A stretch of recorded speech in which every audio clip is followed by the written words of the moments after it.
ब्रह्मकृता देवी स्तुतिः। त्वं स्वाहा त्वं स्वधा त्वं हि वषट्कारस्वरात्मिका सुधा त्वमक्षरे नित्ये त्रिधा मात्रात्मिका स्थिता अर्धमात्रा स्थिता नित्या यानुच्चार्या विशेषतः त्वमेव सन्ध्या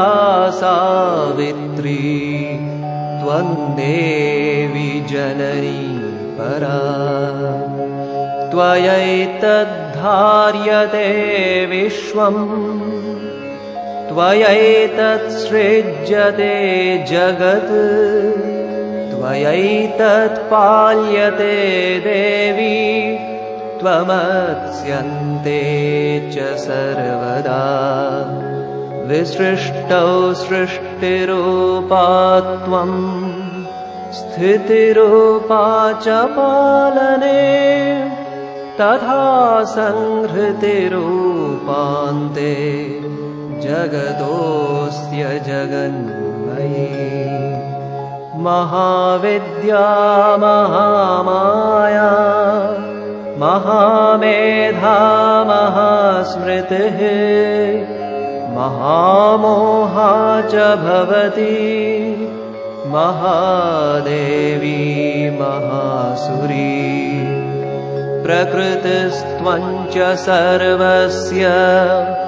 गुणत्रयविभाविनी कालरात्रिर्महारात्रिर्मोहरात्रिश्च दारुणा त्वं श्रेस्त्वमीश्वरे त्वं ह्रीस्त्वं बुद्धिर्बोधलक्षणा लज्जापुष्टेस्तथा तुष्टे त्वं शान्तिः क्षान्तिरेव च खड्गिनी शूलिनी घोरा गदिनी चक्रिणी तथा शङ्खिनी चापिनी बाणभुसण्डी परिधायुधा सौम्या सौमतरा शेष सौम्येभ्यस्त्वतिसुन्दरी परापराणां परमा त्वमेव परमेश्वरी यच्च किञ्चित् क्वचिद् वस्तु सदसद्वाखिलात्मिके तस्य सर्वस्य या शक्तिः सा त्वं किं स्तूयसे तदा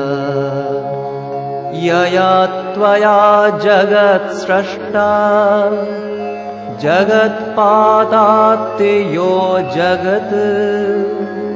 सोऽपि निद्रावशन्नीत कस्त्वां स्तोतुमिहेश्वर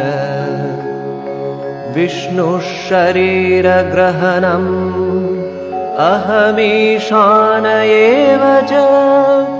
कारितास्ते यदोदस्त्वां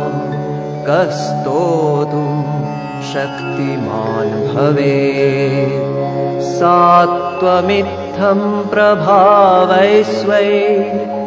उदारैर्देवी संस्तुता मोहयैतौ दुराधर्षौ असुरौ मधुकैटभौ प्रबोधं च जगत्स्वामी